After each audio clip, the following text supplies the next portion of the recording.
Ascaris lumbricoides is the formal name for a parasitic roundworm that often infests humans. This nematode was probably one of the first intestinal parasites to be recognized. In ancient times, it was often confused with the common earthworm. Although similar in shape, we see the Ascaris, or roundworm, is larger, and it is quite different in biological form. At the present time, the Ascaris continues to cause a public health problem infecting all races, especially young children, and the disease is called Ascariasis.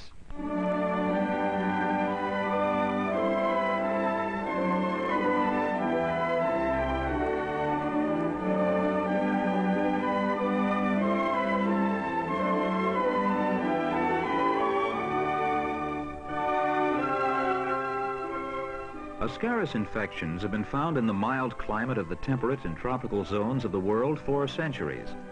These worms flourish where the lack of personal hygiene and environmental conditions combine to favor human infection. In communities where these worms cause a health hazard, medical teams participate in the identification and control of the problem.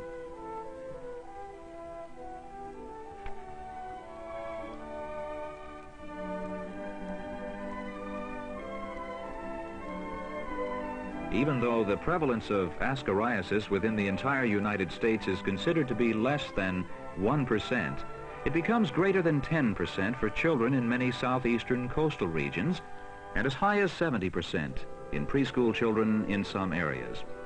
Here, the warm, moist soil provides ideal conditions for incubation of eggs present in material from the bowels of infected persons. Ascariasis is a hand-to-mouth disease. Children or adults who put dirty fingers or objects carrying infective eggs into their mouths may acquire infections by ingesting these microscopic eggs. Once inside the body, the larvae reach the stomach and small intestine, where they hatch.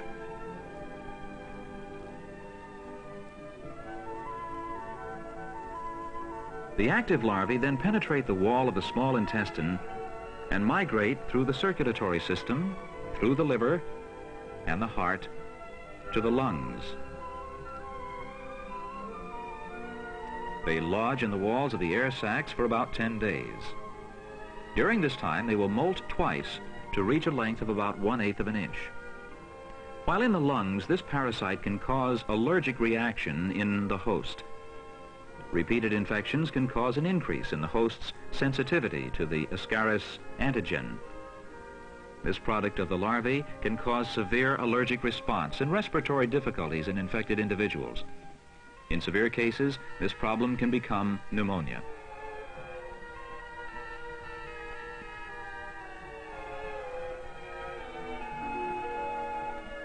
The larvae then break out of the air sacs and perforate the air spaces.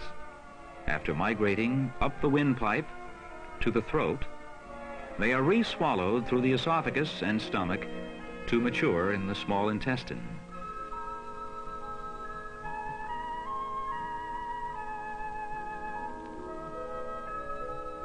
After about 8 weeks of growth, the worms go through a final molt and continue to grow to a length of 12 to 15 inches.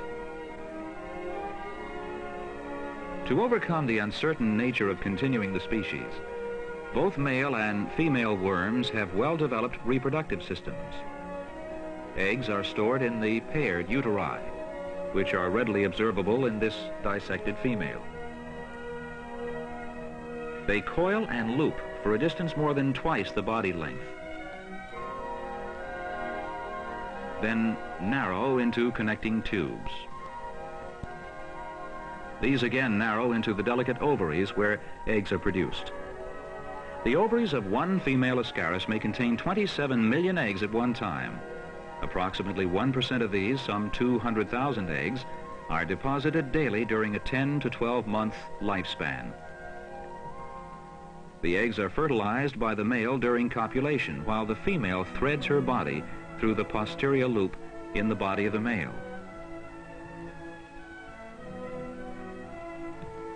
The coarse granular mass in this fertilized egg will give rise to the larva.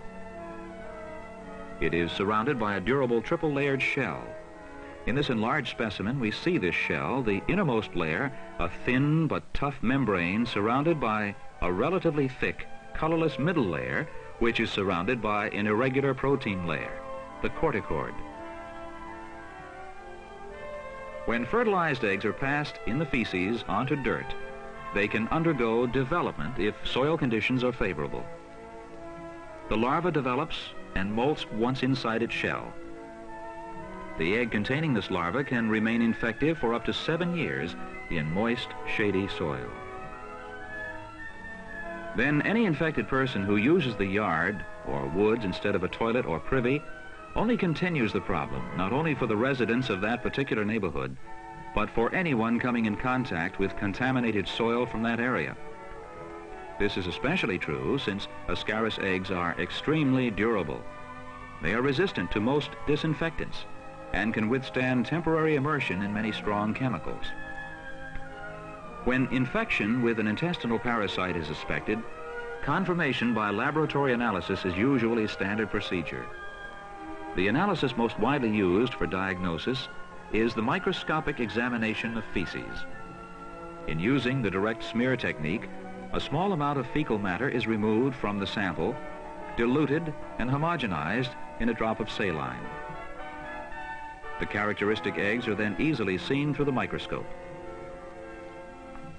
Diagnostic confirmation is not needed if roundworms are passed, and this is reported as self-diagnosis to a physician who will prescribe the necessary treatment. If individuals burdened with worms do not receive medical attention, the infection can result in severe clinical complications. Heavy worm burdens can cause intestinal obstructions, in which case hospitalization is usually necessary. This child has an intestinal blockage typical of those caused by Ascaris worms. The presence of Ascaris is confirmed by the presence of ova or worms in the patient's stool or rectum, and when possible, by X-ray. Physical examination may reveal a soft, poorly defined abdominal mass. The child may vomit. X-rays of the abdomen may show the intestinal blockage due to the balloon-like expansion of the normal loops. At times, a small round mass or bolus of worms may be clearly visible. Patients with intestinal obstruction due to Ascaris can usually be relieved by medication without any need for surgery. The patient is started on intravenous fluids, and suction is applied to the intestinal tract by a tube going to the patient's stomach. Medication is administered through this tube, which will relax the bolus. In 2 to 5 days, the worms are passed and the obstruction is relieved. Should the treatment not relax the bolus obstruction, surgery may become necessary. The bolus can be located by a surgical procedure, with the surgeon either relieving the obstruction by milking the worms into the large intestine to facilitate passage, or by removing the bolus. A positive program for control of ascariasis requires multiple approaches: education, personal hygiene and sanitation, treatment, and soil decontamination. In the first place, educational programs for all age groups are necessary to make everyone aware the problem exists and understand the causes of infection and ways to control it.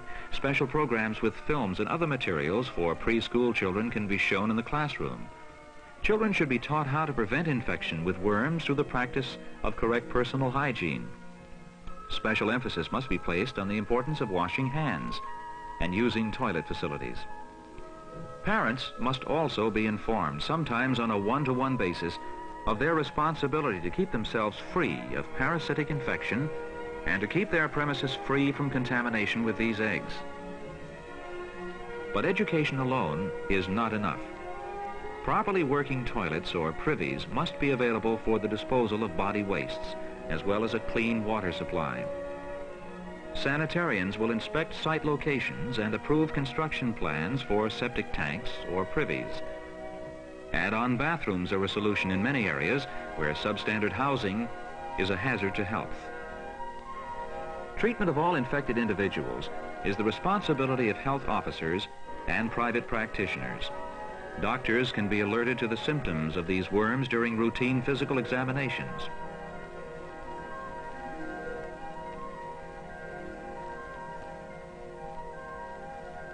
Inexpensive, pleasant-tasting medicines, normally without adverse side effects, are used to treat the problem. In areas where this disease is endemic, the treatment must be repeated to remove subsequent infection. To bring intestinal worms under control, the entire community may be mass treated at regular intervals. There is no simple way to decontaminate soil. Ascaris eggs can be removed from the soil through the treatment of all infected persons to ensure that fresh contamination does not occur, and a sufficient time lapse for eggs to undergo natural destruction. The time required can be reduced in some areas by the removal of overgrowth and rubbish to permit sunlight to reach any existing eggs. Prolonged exposure to sunlight will destroy Ascaris eggs. Ascaris lumbricoides, the parasitic roundworm, causes a community health problem which reflects existing environmental conditions. The entire community will benefit from a vigorous program to control worms and the existing environmental condition it reflects.